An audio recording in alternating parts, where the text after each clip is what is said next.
Bonjour à tous, je m'appelle Jeanne et bienvenue sur ma chaîne Pile à lire. Je vous retrouve aujourd'hui pour vous présenter les bouquins que j'ai lus sur le mois de janvier.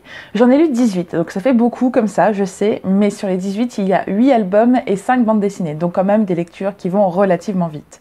J'ai aussi lu un documentaire pour la jeunesse et 4 romans que je vais vous présenter. Je vais essayer des livres pour les plus jeunes jusqu'aux livres pour les grands. Cette vidéo risque d'être un petit peu longue, donc n'hésitez pas à vous faire un bon petit thé et puis à prendre des notes si jamais il y a des titres qui vous intéressent. Nous avons la chance de recevoir Alex Cousseau et Charles Dutertre dans notre magasin en dédicace dans quelques semaines. Et pour préparer leur venue, j'ai lu la plupart des albums que nous avions de ces auteurs dans le magasin. Du coup, j'ai d'abord lu la série des Louison Mignon. C'est une série de 4 albums superbe que j'ai adoré. On suit Louison Mignon, une petite fille qui passe la plupart de ses grandes vacances chez son grand-père et sa grand-mère. Et puis on assiste à des petites tranches du quotidien. On la voit guetter la naissance de petits chiots, aller au marché avec sa grand-mère, faire des confitures, etc. C'est tendre, c'est beau. Le trait de Charles Dutertre dedans imite la naïveté des dessins d'enfants tout en étant d'une richesse incroyable. Ce sont vraiment 4 albums que j'ai découverts avec ravissement et que je vous invite urgemment à découvrir. Des mêmes auteurs, j'ai également lu Le Roi qui n'a rien. Cet album-là m'a un petit peu plus perdue. On va dire que le sujet, c'est l'histoire d'un roi qui est dans un royaume où tout est à l'envers. Dans ce cas-là, tous les autres ont beaucoup plus que lui, et lui qui est le roi, n'a absolument rien. Il ne possède rien, il ne cherche rien, il a juste la petite couronne sur la tête et reste dans son coin pendant que les autres vivent leur vie. Et il va rencontrer un chat. De sa rencontre avec ce chat qui va commencer à s'incruster un petit peu dans son existence, va naître une jolie amitié. Cet album-là m'a un petit peu plus décontenancée parce qu'il est un petit peu plus abstrait. Mais par contre, les dessins m'ont absolument subjuguée. C'est coloré, ça imite un petit peu, on reconnaît bien le style des miniatures du Moyen-Âge. Il y a des tas de détails qui fourmillent dans tous les coins. J'ai vraiment adoré visuellement cet album. Et enfin, des mêmes auteurs, j'ai lu un album, Les Frères Moustache, qui est un album engagé. Ça se base sur un mouvement de résistance qui existe en Birmanie, je crois, où des hommes se regroupent pour renverser des régimes dictatoriaux par le rire. Ils n'ont pas forcément tous une moustache, ils ne sont pas forcément tous des hommes, mais j'ai beaucoup aimé cet album qui est encore une fois plein de détails et de métaphores et de réflexions un peu abstraites sur lesquelles il faut réfléchir rien qu'avec les dessins. J'ai adoré cet album, mais je pense qu'il est un petit peu difficile à présenter, que ce soit en librairie, en bibliothèque ou même auprès des enfants tout simplement. Je pense qu'il faut vraiment bien préparer la lecture en racontant un petit peu qu'est-ce qui se passe dans les pays dictatoriaux et comment les résistants peuvent s'organiser pour faire de la résistance non violente. En tout cas, ces 6 albums m'ont convaincu que ce duo d'auteurs et d'illustrateurs est absolument à suivre parce qu'ils font un travail formidable. Je vous avais déjà parlé en outre du roman Le Fils de l'ombre et de l'oiseau d'Alex Cousseau que j'ai lu l'an dernier et qui est absolument l'un de mes préférés de ces dernières années. On continue avec les albums et celui-ci est un peu plus poétique. Il s'agit de Profession Crocodile, un album traduit de l'italien et écrit par Zoboli et Di Giorgio. C'est un album sans texte que l'on suit uniquement par les illustrations. On suit un crocodile qui se réveille un matin et qui, après la toilette habituelle et le petit déjeuner et avoir noué sa cravate, met son chapeau et sort dans la rue, prend le métro pour aller au travail.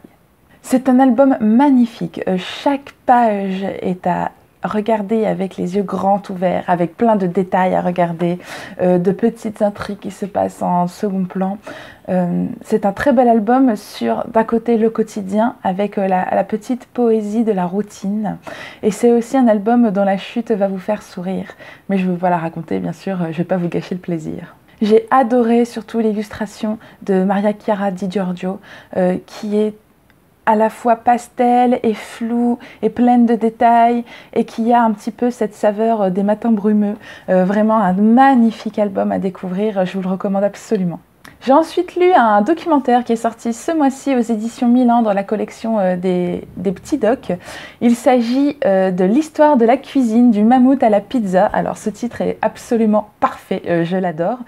C'est un nouveau titre dans une collection où les auteurs Stéphane Fratini et Stéphanie Ledu ont fait des espèces de grosses encyclopédies sur des thèmes. Il y a un livre sur l'histoire de la vie, du Big Bang jusqu'à nous, sur l'histoire des transports, de la conquête spatiale, bref. Et là, sur l'histoire de la cuisine, je trouvais ça parfait.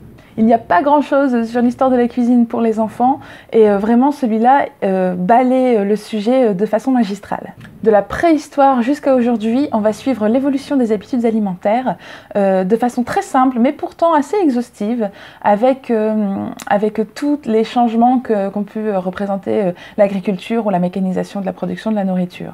Ce que je regrette un poil, c'est c'est surtout centré à partir du Moyen-Âge sur ce que mangeaient les nobles et les riches. Et on met un petit peu de côté tout ce que mangeaient les ouvriers, les agriculteurs, les gens du peuple qui, eux, représentaient plus de 90% de la population. Mais c'est compréhensible aussi, ce sont des repas un petit peu moins funny à dessiner, donc je comprends complètement. C'est aussi malheureusement un documentaire un petit peu trop européano-centré. J'aurais beaucoup aimé voir un petit peu... Bon, c'est abordé, attention, hein, c'est pas complètement mis de côté, mais c'est vraiment de façon anecdotique. J'aurais beaucoup voulu voir l'évolution de la nourriture aussi en Asie, en Amérique du Sud, etc. Mais bon, on peut pas tout faire non plus. On continue avec les albums, avec le merveilleux dernier bébé de Gilles Bachelet, Une histoire d'amour.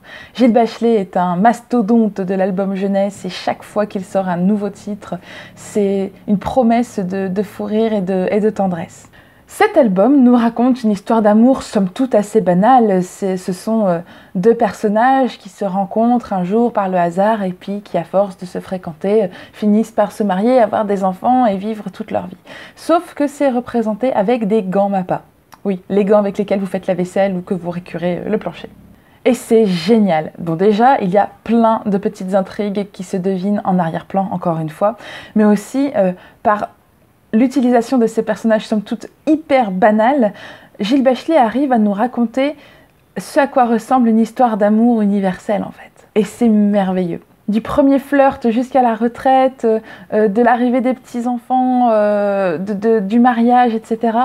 Tout est raconté de façon tellement malicieuse et drôle. Et le fait que tout soit raconté à l'aide d'outils du quotidien, de petits objets qui vous aident à faire votre ménage ou à organiser votre vie de tous les jours, c'est absolument merveilleux. Parce que l'amour fait aussi partie du quotidien. Ce n'est pas forcément une grande histoire pleine de trahison, de rebondissements et de larmes. Ça peut aussi être une histoire tout à fait banale et pourtant hyper touchante et tendre. Et c'est exactement ce que fait Gilles Bachelet. Et j'ai adoré. C'est superbe.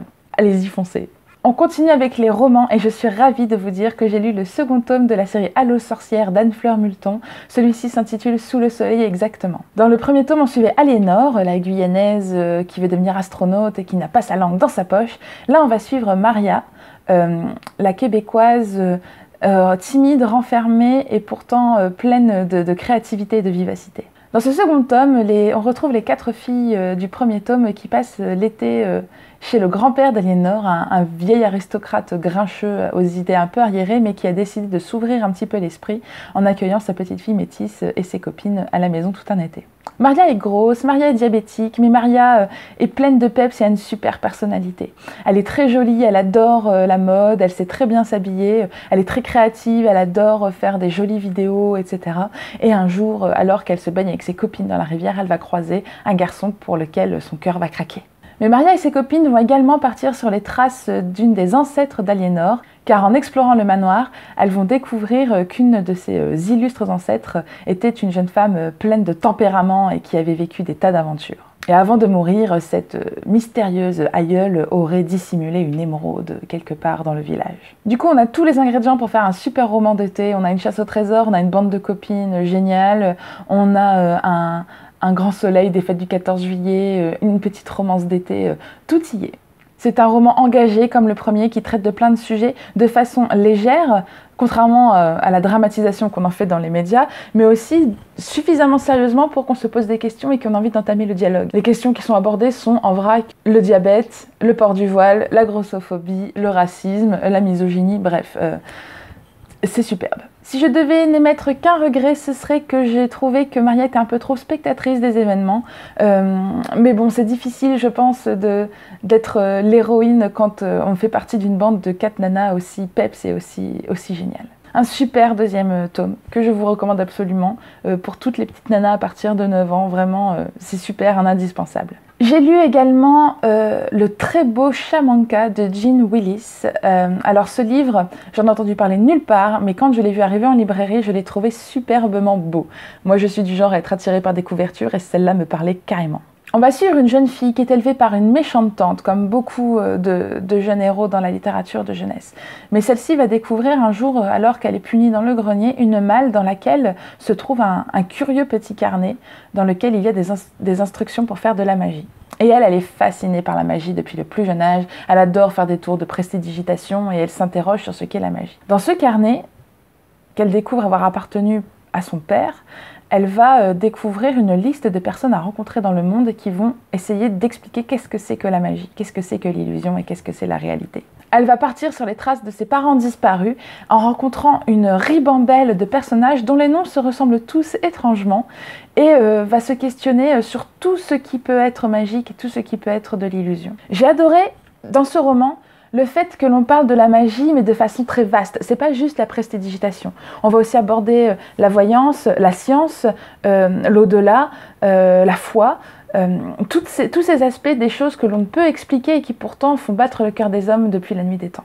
La jeune héroïne est pleine de bagou et d'enthousiasme et de courage, et du coup c'est un plaisir de la suivre autour du monde pour rencontrer tous ces personnages qui vont au final lui apprendre que la plus grande magie, c'est celle qu'on a en soi. Ce roman souffre de quelques longueurs et n'est pas à mettre entre toutes les mains. Je doute que ce soit un énorme carton, mais pour les jeunes gens ou les grands qui sont intéressés par la magie, qui ont envie d'un texte qui fasse réfléchir sur les grands aspects de l'existence et une superbe aventure aux quatre coins du monde où on rencontre des personnages hauts en couleur, c'est absolument parfait. On continue dans les romans, cette fois-ci plus pour les ados. J'ai lu Libérez l'ours en vous de Carole Trébor. C'est un roman dans lequel on va suivre deux jeunes gens, Kolia et Lisa, qui font tous les deux partie de la même troupe de théâtre scolaire depuis quelques années. Le théâtre a été pour eux une révélation. Pour Kolia, qui est le fils d'un immigré russe et qui ne se remet pas de la mort de sa grand-mère, c'est une occasion d'extérioriser ses angoisses et de réussir à vivre au quotidien. Pour Lisa, le théâtre est une clé vers un autre monde, loin de son quotidien assez triste. Elle vit avec ses parents dans un centre de réinsertion pour jeunes en difficulté et ses parents sont toujours en train de se battre contre la misère du monde et de lui dire qu'il y a de pires problèmes que les siens. Du coup, le théâtre est pour elle un véritable échappatoire. Au début du roman, ils apprennent pendant les vacances d'été que leur prof de théâtre est atteinte d'un cancer et qu'elle ne pourra pas s'occuper d'eux jusqu'au mois de février, date à laquelle elle espère être en rémission et être en meilleure santé. C'est la panique parce que c'est la meilleure prof de théâtre du monde, évidemment, et ils ne savent pas s'ils vont réussir à faire quoi que ce soit sans elle. Mais le compagnon de leur prof, accompagné d'un étudiant en théâtre, va leur proposer de monter une pièce que leur professeur a écrite et pour lui faire la surprise au mois de février au moment de la représentation. Bien sûr, c'est un secret, il faut lui faire croire qu'on répète autre chose en lui racontant les séances de répétition par mail. J'ai lu beaucoup de romans qui parlent du théâtre et c'est toujours un peu étrange de voir un genre parler d'un autre genre. C'est évidemment un roman qui vous donne envie de vous essayer au théâtre ou en tout cas d'en lire un peu plus.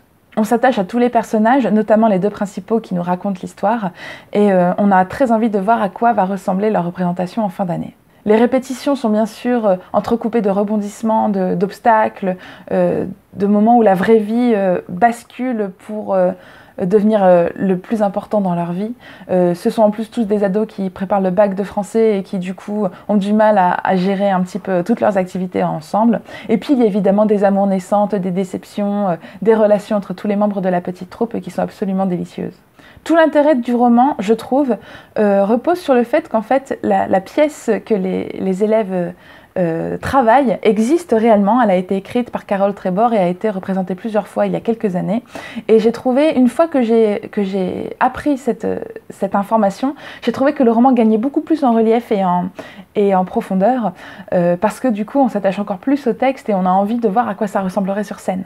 Ce n'est cependant pas un coup de cœur non plus et je pense que c'est un roman qui est loin d'être indispensable, mais ça a été une excellente lecture et j'ai adoré suivre les personnages. On passe à la BD, et la première dont j'ai envie de vous parler, c'est une BD qu'on m'a offerte à Noël. Il s'agit de Big Mushy Happy Lump de Sarah Anderson, que vous connaissez sans doute à force de traîner sur les réseaux sociaux. C'est une auteure de bande dessinée qui fait des petites bulles absolument hilarantes sur le quotidien des trentenaires qui font semblant d'être des adultes alors qu'en fait en eux ils ont toujours 15 ans. Je ne sais pas quoi vous dire de plus à part d'aller courir découvrir sa page Facebook, et ses bouquins sont surtout une espèce de compile de tout ce qu'elle publie sur les réseaux sociaux avec quelques petites planches en plus, mais c'est génial de les avoir en vrai livre à la maison et de pouvoir les feuilleter quand on veut. On se reconnaîtra tous dans ce personnage de faux adulte qui se cache sous ses couvertures dès qu'il fait moche et qui a tellement peur de dire une bêtise quand elle est en société. C'est superbe, j'adore. Un peu dans le même genre, j'ai lu Éloge de la névrose en 10 syndromes de Leslie Play, que je connaissais pour son bouquin Moi vivant, vous n'aurez jamais de pause. Cette bande dessinée nous propose de traiter de 10 problèmes que rencontrent les jeunes adultes dans leur vie d'adulte, mais j'ai trouvé que c'était un petit peu déséquilibré et bizarrement raconté. J'ai l'impression que l'auteur n'a pas su si elle faisait du comique ou juste de la tranche de vie, et du coup, vu qu'elle n'arrive pas à choisir entre l'un et l'autre, on ne sait pas si on doit rire ou pas. Il y a quand même des passages superbes où on parle de problèmes de la société, notamment de la misogynie, qui sont superbes. Enfin, j'ai beaucoup aimé, mais j'ai trouvé que globalement, le propos se perdait un peu et qu'on ne savait pas trop où elle voulait nous emmener. J'ai par contre adoré le dessin tout à l'aquarelle, et j'admire parce que, enfin, on sent que tout est fait au pinceau et c'est vraiment un travail de fou. Le dessin est super dynamique et plein de petits détails dans un style semi-minimaliste et très coloré que j'adore. Mais je suis un peu déçue par le contenu, j'espérais autre chose. On continue sur la BD, cette fois-ci avec du comics. J'ai lu les 2 premiers tomes de Faith, alors attendez, je vais lire ma petite fiche, de Jodie Hauser avec Francis Portela et Marguerite Sauvage au dessin. Faith est une héroïne d'un univers qui s'appelle The Valiant, où en fait c'est un peu un univers comme les DC Comics ou les Marvel, sauf que c'est un nouvel univers avec des nouveaux super-héros et que les héros comme Superman ou Spider-Man n'existent pas dans cet univers-là. Faith est une super-héroïne qui est grosse et pourtant ce n'est pas du tout le sujet de la BD, et ça c'était super. Ces 2 premiers tomes sont assez classiques. On va suivre Faith qui fait ses premiers pas en tant que super-héroïne solo, alors qu'avant elle faisait partie d'une équipe. Elle a une identité secrète, elle fait le bien la nuit, elle vole, elle est super forte, et elle essaie de conjuguer le quotidien banal et puis sa vie de super-héroïne. C'est assez classique, il n'y a rien de révolutionnaire dans Faith pour le moment, on verra avec les tomes suivants, mais c'est quand même génial de voir représenter une héroïne quasiment obèse, et qui pourtant, son ex est une star hyper bodybuildée, hyper classe, qui n'a pas de problème vis-à-vis de son poids, ni d'ailleurs du fait qu'elle soit une fille. C'est jamais présenté comme quelque chose de négatif ou quoi que ce soit, même par ses détracteurs. C'est super de voir un personnage comme ça, qui n'est pas défini uniquement par son physique et par son sexe. Elle est définie par sa personnalité, par les relations qu'elle entretient avec les gens, par son travail et par ses principes, comme n'importe quel super-héros. Et comme n'importe quel super-héros, on ne s'attache plus du tout à son physique ou à son genre, pour ensuite s'intéresser à juste sa personne et puis qu'est-ce qu'elle en fait. Malheureusement, ce qu'elle en fait pour l'instant, c'est très classique, donc il n'y a rien de révolutionnaire dans Faith, mais c'est très sympa, pourquoi pas. Et puis, je vous invite à y jeter un œil, ne serait-ce que pour savoir que ça existe. La dernière BD que j'ai lue ce mois-ci, c'est le 3e tome de Maxime et Constance dans la grande saga de la guerre des Cendres d'Isler. Et cette fois-ci, le dessin, c'est Boisdin. J'ai lu Les Cendres quand j'étais au lycée. Et Cendres est une fresque monumentale qui se déroule, on va dire, de la fin du XVIIe siècle jusqu'à la fin du XIXe. On suit plusieurs générations d'une famille aristocratique qui est en proie à une espèce de malédiction. Ils vont sans cesse croiser le chemin de personnes avec les yeux rouges, et de ces rencontres vont naître des passions destructrices. C'est très romantique, très tragique, beaucoup dans le pathos et dans le morbide, dans le glauque, mais j'adore. Et je ne saurais pas expliquer pourquoi. Ma sœur et moi sommes passionnés de cette série depuis qu'on l'a découverte. Chaque fois qu'il y a un nouveau tome d'une des séries qui sort, on se rue dessus et on est à la fois horrifiés et fascinés. Je crois qu'Isler voulait faire une grande saga épique, gothique et pleine de sentiments, un peu à la Victor Hugo, ou un mélange de Victor Hugo et de Balzac, mais en bande dessinée, et c'est très réussi. Alors attention, ça parle d'inceste, ça parle de viol, ça parle de pédophilie, ça parle de meurtre, ça parle de crime, ça parle aussi de révolution, d'engagement, d'amour. Ça va très loin dans le sublime et dans l'horreur. Mais c'est génial. Il y a une série principale qui s'appelle Sambre, qui est entièrement faite par Isler, mais il y a aussi des séries annexes qui sont des préquels où on en suit chaque fois une génération. Il y a 3 tomes par génération et celle-ci, c'est la génération charnière en fait, où tout s'est goupillé, et grâce au tome que j'ai lu là ce mois-ci, qui est sorti ce mois-ci, on comprend plein de choses qui étaient suggérées dans toutes les autres séries et tous les autres tomes. C'est superbe, voilà. J'aime aussi le glauque et l'horreur, voilà, je n'ai pas à me justifier, n'est-ce pas? Et enfin, le dernier livre que j'ai lu ce mois-ci, et en fait c'était le premier que j'ai lu, mais bon voilà, c'est L'homme au cercle bleu de Fred Vargas dans le cadre du New Year Book Challenge. Je suis très contente de l'avoir lu. Comme je vous l'avais dit dans une précédente vidéo, je ne suis pas du tout une lectrice de polar, mais celui-là m'a complètement séduite. En fait, ce qui m'a séduite dans ce roman, c'est la plume de Fred Vargas. Ces personnages sont hyper attachants et au final, l'intrigue policière est au second plan, parce que ce qui nous intéresse le plus, c'est les relations entre les personnages et comment ils se dépatouillent avec leurs principes et leurs émotions. J'ai beaucoup aimé notamment l'adjoint du commissaire qui s'appelle Danglars. J'imagine qu'il est un favori de beaucoup de personnes. Moi, je découvre, attention, hein, comme je rappelle, c'est le deuxième Fred Vargas que je lis, et le premier que j'avais lu, c'était il y a très longtemps, donc je ne m'en rappelle plus très bien. Mais j'ai vraiment beaucoup aimé toute cette galerie de personnages un petit peu improbables et pourtant super attachants. Les crimes qui ont lieu dans ce tome-là, j'ai cru avoir deviné qui était l'assassin, et en fait dans les dernières pages plot twist, c'était pas exactement ce que je pensais, donc j'ai été agréablement surprise et j'ai très envie de lire la suite. Donc ça a été une super découverte et je pense essayer de lire plus de polars. Je ne sais pas s'il est nécessaire que je vous raconte l'histoire. Fred Vargas est quand même une espèce d'incontournable du roman policier en France. Mais en gros, on va suivre Adamsberg, qui est un commissaire à Paris, qui est arrivé récemment et qui essaie de faire ses preuves dans la capitale après une longue carrière passée dans les Pyrénées. Et là, il va être intrigué par une histoire d'abord de faits divers. C'est un homme, une espèce de poète qui s'amuse à tracer des grands cercles à la craie bleue autour d'objets du quotidien dans Paris. Et très vite, ça attire la foule et ça attire la presse qui s'intéresse à toute cette histoire. Sauf qu'Adamsberg voit ça d'un très mauvais œil, et il se trouve que son instinct avait raison le jour où on trouve dans l'un de ces cercles un cadavre. Et c'est génial. J'ai beaucoup aimé, on est complètement embarqué par les histoires entre les personnages et on a très envie d'arriver à la fin. Vraiment une super découverte, je suis ravie. Et voilà, c'est tout pour mes lectures du mois de janvier. Je suis désolée si cette vidéo est un peu longue. En ce moment, qu'est-ce que je lis? Alors, j'essaye de finir La Belle Sauvage de Philippe Pullman, que j'ai depuis 2 mois.